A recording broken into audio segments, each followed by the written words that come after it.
नमस्कार, आप देख रहे हैं हेडलाइंस न्यूज। दिन भर की ताज़ा खबरों के लिए अभी सब्सक्राइब करें, साथ में बेल आइकन भी प्रेस कर लें। खबरों में आगे बढ़ने से पहले वीडियो को लाइक जरूर करें और अपने दोस्तों के साथ ज़्यादा से ज़्यादा शेयर करें। और आप किस राज शहर से न्यूज को देख रहे हैं, कमेंट में लिखना ना भूलें। रेल विभाग ने अपने कर्मचारियों के महंगाई भत्ते में एक साथ 14% की बढ़ोतरी की है। ये वे कर्मचारी हैं जो छठे वेतन आयोग के तहत सैलरी पा रहे हैं। इस हाइक से इनकी सैलरी में हजारों रुपए की बढ़ोतरी होगी, साथ ही 10 महीने का मोटा एरियर भी मिलेगा। रेलवे बोर्ड ने इसका आदेश जारी कर दिया है। रेलवे बोर्ड ने महंगाई भत्ते में 2 बार बढ़ोतरी की है। उसका कहना है कि जो कर्मचारी छठे वेतन के आयोग के तहत काम कर रहे हैं, उनके महंगाई भत्ते में 1 जुलाई 2021 और 1 जनवरी 2022 से बढ़ोतरी की गई है। खरीफ की बुआई का वक्त नजदीक आ चुका है। किसान खेतों में जुताई और निराई करने में व्यस्त है। इन सब के बीच हरियाणा सरकार ने किसानों को धान की सीधी बिजाई करने पर प्रति एकड़ 4,000 रुपये की प्रोत्साहन राशि देने का फैसला किया है। इसके अलावा DCR मशीन पर भी 40,000 रुपये तक का अनुदान दिया जा रहा है। बता दें कि उत्तर भारत के कई राज्यों में भूजल स्तर चिंता का विषय बना हुआ है। इन्हीं सब स्थितियों को देखते हुए हरियाणा सरकार ने धान की सीधी बुआई करने पर 4,000 रुपये प्रति एकड़ अनुदान देने का फैसला किया है। इच्छुक किसान मेरी फसल मेरा ब्यौरा पोर्टल पर 30 जून तक ऑनलाइन आवेदन कर इस योजना का लाभ ले सकते हैं।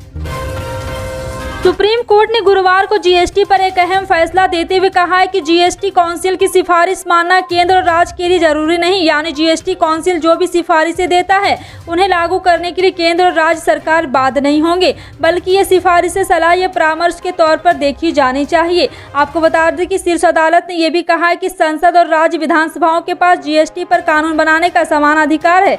GST काउंसिल इस पर उन्हें उपयुक्त सलाह देने के लिए है।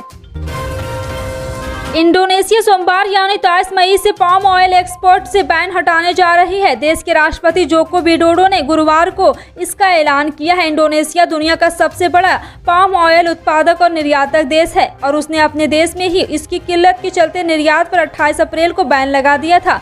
राष्ट्रपति विडोडो ने कहा था कि मैं खुद इसकी निगरानी करूंगा ताकि देश के खाद्य तेल की आपूर्ति पर्याप्त रहे और कीमत भी कम रहे। इंडोनेशिया की सरकार के इस फैसले के बाद अब भारत में खाने के तेल की कीमतें में नरमी आ सकती है।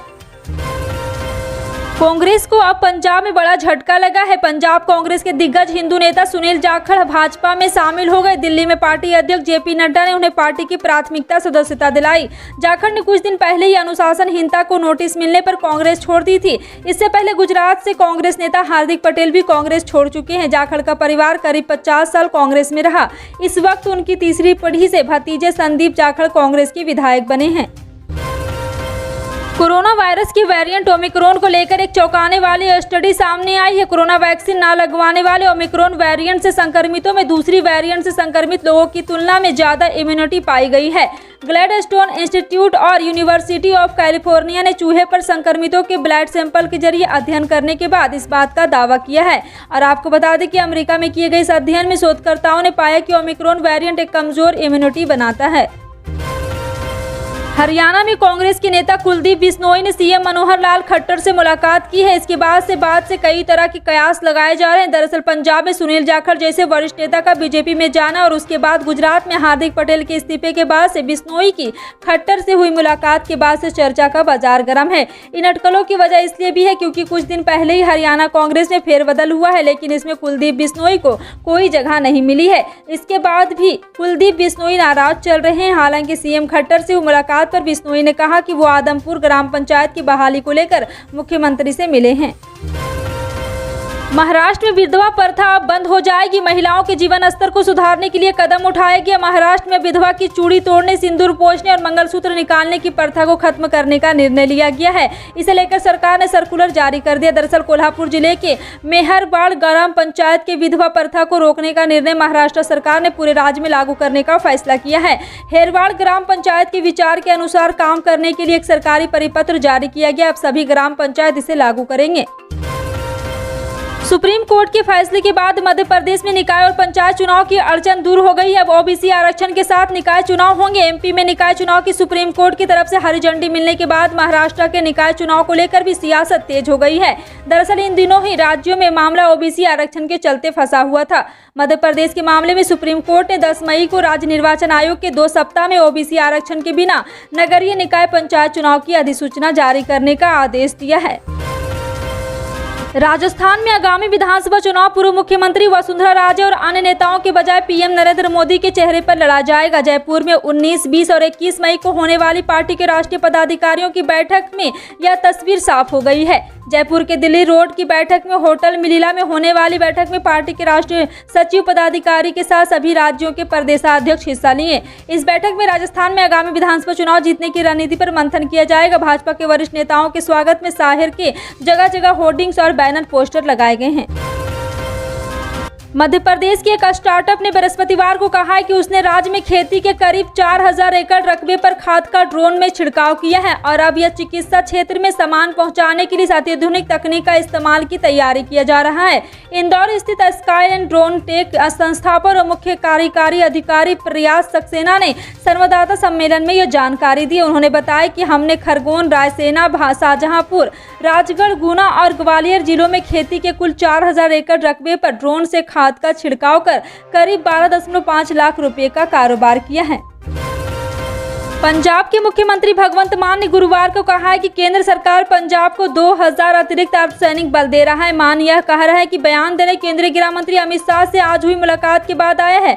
मान ने कहा कि पंजाब में सुरक्षा बढ़ाने के लिए अर्धसैनिक बल के जवानों को तैनात किया जाएगा क्योंकि नियमित इनपुट मिले हैं कि कुछ तत्व राज्य में अशांति पैदा करने की कोशिश कर रही हैं। दिल्ली हाई कोर्ट से अरविंद केजरीवाल सरकार को बड़ा झटका लगा है। कोर्ट ने राशन की होम डिलीवरी के लिए कई मुख्यमंत्री घर घर राशन कार्ड योजना को रद्द कर दिया है। Acting chief justice Vipin Sanghi और जस्टिस जसमीन सिंह ने गुरुवार को यह फैसला सुनाया है।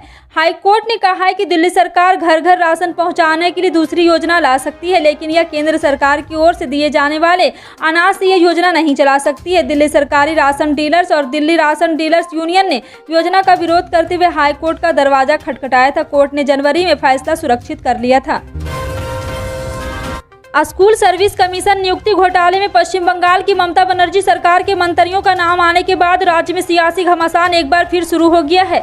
19 मई को एसएससी नियुक्तियों में अनियमितताओं को लेकर उठे विवाद और सीबीआई जांच शुरू होने के बीच पश्चिम बंगाल के मुख्यमंत्री ने भाजपा नीति केंद्र सरकार पर निशाना साधा है। उन्होंने भाजपा केंद्र सरकार पर निशाना साधते हुए राजनीतिक प्रतिशोध के लिए संघीय एजेंसियों का दुरुपयोग करने का आरोप लगाया है। उदयपुर चिंतन शिविर के 9 संकल्पों को जमीन पर उतारने और पार्टी के चुनावी प्रदर्शन को बेहतर करने के लिए अब कांग्रेस पार्टी ने कदम उठाने शुरू कर दिए हैं। भाजपा के साथ आप जैसी नई पार्टियों की चुनावी तैयारी और रणनीति का सामना करने के लिए अब कांग्रेस ने अपनी तैयारियों को प्रोफेशनल बनाने का दिशा में कदम उठाना शुरू कर दिया है।